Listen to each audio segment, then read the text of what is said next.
Suddenly death ہو گئی, آپ نے سنگل پیرنٹ کا رول پلے کیا, کیسا چیلنج تھا اس حال میں بچوں کو سنبھالنا, اور کس طرح سے بچوں کی پرورش میں, تربیت میں کن چیزوں کی کون سے چیلنجز پیش آئے؟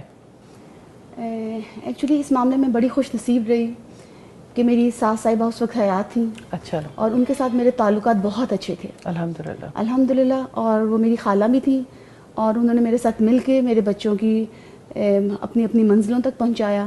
میرے لیے وہ بہت ہدایت والی بات تھی کہ میرے ساتھ ایک کندھا کھڑا ہوا تھا, میرا بازو ایک کھڑا ہوا تھا, میری ساس حیات تھی اس وقت. تو میں نے ایکچولی اپنے میاں کی زندگی میں دیکھا کہ میرے میاں بہت پیار کرتے ہیں اپنی والدہ کو, تو میں نے بھی ایسا ہی کیا کہ اپنی ساس کے ساتھ بہت شفقت کا معاملہ رکھا, اور بڑے صبر کے ساتھ جو ان کی باتیں بری لگتی تھیں ان کو صبر کے ساتھ میں نے درگزر کیا, اور انہوں نے بھی میرے سے بہت شفقت کی.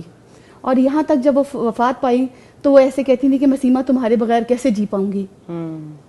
تو یہ معاملہ ایسے ہوا کہ جب میں امریکہ گئی اپنی بچی کے لیے, شادی کے بعد اس کو امریکہ میں سیٹل کرنے کے لیے, تو میری ساس صاحبہ بہت بیمار تھی, میں نے سارے ان کے ٹیسٹ کروائے, اور لیکن میں ابھی راستے میں ہی امریکہ پہنچ نہیں پائی تھی کہ ان کی ڈیتھ ہو گئی. اور میں اسی وقت واپس آ گئی, اور مجھے محسوس ہوا کہ میرے بغیر واقعی وہ نہیں جی پائی.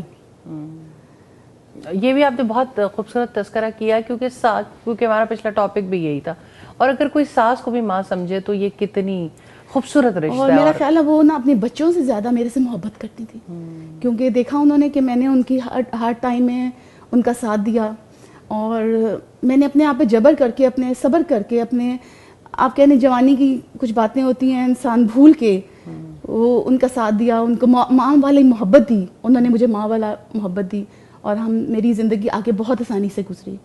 میں نے میرے بچوں کی اللہ تعالیٰ نے شادیاں کی اور اپنی منزلوں تک پہنچایا الحمدللہ. اور ایون میں بتاؤں, جب میرے ہسبینڈ کی ڈیتھ ہوئی تو میرے 3 بچے جو تھے, ایک بچی کی شادی ہو چکی ہوئی تھی, 3 بچے تھے, وہ میرے ایک ہی کمرے میں ہم لوگ سوتے تھے زمین پہ بستر بچھا کے. میرے گھر میں 8 بیڈ روم تھے, لیکن وہ سارے 8 بیڈ روم ساتھ خالی ہوتے تھے, وہ میرے ساتھ زمین پہ سوتے تھے کہ ہم نے اپنی ماں کو اکیلا نہیں چھوڑنا. تو ان کی اس بات سے مجھے اتنا پرسکون ملا, اور مجھے اللہ تعالیٰ کا شکر ادا کیا کہ میں نے زندگی میں صبر کیا تھا اور ان کی تربیت کر پائی, جو بھی اللہ نے مجھ سے کروائی, تو آج مجھے اس کا صلہ مل گیا. یعنی دنیا میں بھی انسان کو وہ علامتیں نظر آنی شروع ہو جاتی ہیں الحمدللہ. بالکل. لیکن دین حاصل کرنے کے بعد دین ایسے ہی تھا میرے پاس جس طرح عام لوگوں کا نماز پڑھ, قرآن شریف پڑھ, ہر چیز ہمارے گھر میں یہی ماحول تھا. بچوں نے کبھی پڑھ لی کبھی نہیں پڑھی, لیکن اب جیسے کہ میں نے کلاس جوائن کی, ترجمہ اور تفسیر کی, تو میرے میں بہت چینج آیا الحمدللہ. اور میرے گھر میں بھی ٹوٹلی چینج آ گیا. ہمارے سوچنے کا انداز چینج آیا. جیسے کہ میں سوچتی تھی کہ اب میں بوڑھی ہو گئی تو میرا حقوق زیادہ ہے اپنی اولاد کے اوپر, تو میں نے کہا نہیں, یہاں پہ جو مجھے اب کوئی چیز تکلیف دے ہے تو میں نے اس کو درگزر کرنا ہے. میں نے یہ نہیں کرنا کہ میں بڑی ہوں اور میں شاید اس چیز کا حق ہے میرا, میں بچوں کے ساتھ میرے حقوق زیادہ ہیں, بچوں کے فرائض زیادہ. میں نے کہا نہیں, یہاں پہ بھی میں نے اپنی زندگی کو ویسے ہی صبر سے گزارنے جیسے میں نے گزاری تھی, اور لیکن پہلے میں نے شاید اللہ کے لیے نہیں گزاری تھی, اب میں نے اللہ کے لیے ایسا کرنا ہے. میں نے ان کی ہر بات کو درگزر کرنا ہے, جو مجھے دل میں کوئی ٹھیس پہنچائے کسی کی بات, میں نے درگزر کرنا تاکہ میں مطمئن ہوں, میرا دل کالا نہ ہو جائے, میرا دل میں یہ چیز نہ رہ جائے کہ میں شاید میرے دل میں نے کوئی سختی رکھ لی ہے. تو اپنے میں نرمی پیدا کی. میں نے جب نبی پاک صلی اللہ علیہ وسلم کا طور طریقہ دیکھا, انہوں نے ہر معاملے میں نرمی رکھی اپنے زندگی کے طور طریقوں میں, تو وہ میرے لیے بہت رائے ہدایت تھی. میں نے اپنے دل کو نرم کیا, اور یقین کریں کہ میرا پورا گھر چینج ہو گیا.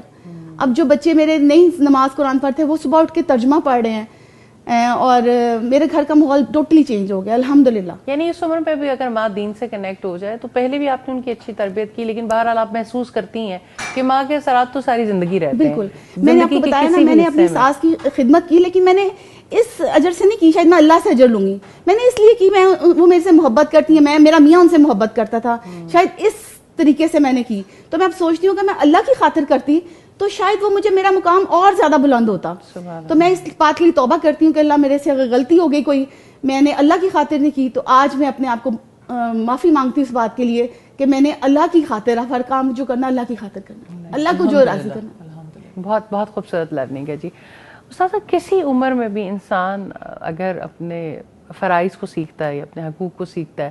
تو بہرحال اولادوں کی تربیت وہی والی بات جو ابھی آپ پہلے بھی کر رہی تھیں کہ ضروری نہیں ہے کہ صرف بچپن میں ہی آپ ان کی تربیت کر پاتے ہیں, اور بے شمار مائیں آج اس بات پہ پریشان ہیں کہ وقت ہمارے ہاتھوں سے گزر گیا, اب ہم کیا کریں. اصل میں وقت سے فائدہ اٹھانا چاہیے, ہاتھ سے گزرتا نہیں ہے, ہاتھ ہی میں ہوتا ہے. ہاتھ ہی میں ہوتا ہے. تو ٹھیک ہے, یعنی اس وقت پہ پچھتاوا ضرور ہوتا ہے جس وقت میں وہ محنت نہیں کی, وہ کوشش نہیں کی, لیکن انڈرسٹینڈنگ ہی نہیں تھی نا, وہ علم نہیں تھا. اللہ سے توبہ کرنی چاہیے, جیسے ابھی سیما بھی بات کر رہی تھی کہ میں توبہ کرتی ہوں کہ میں نے اللہ سبحانہ تعالیٰ کی خاطر نہیں کیا, اور ہم اللہ تعالیٰ سے دعا کرتے ہیں کہ جس اخلاص سے کیا آپ نے, یعنی آپ نے ان سے صلے کی توقع نہیں رکھی, تو اللہ سبحانہ تعالیٰ آپ کو اس کا بھی صلہ عطا کرے. میں نے اس لیے ان کے ساتھ کیا کہ میرا میاں ان سے بہت محبت کرتا تھا, تو میرے میاں نے کر کے دکھایا. جب میری شادی ہوئی تو وہ اپنی امی ابو کے لیے چاول بنا رہے تھے, تو انہوں نے مجھے کر کے دکھایا کہ یہ میرا فرض ہے, میں ادا کر رہا ہوں.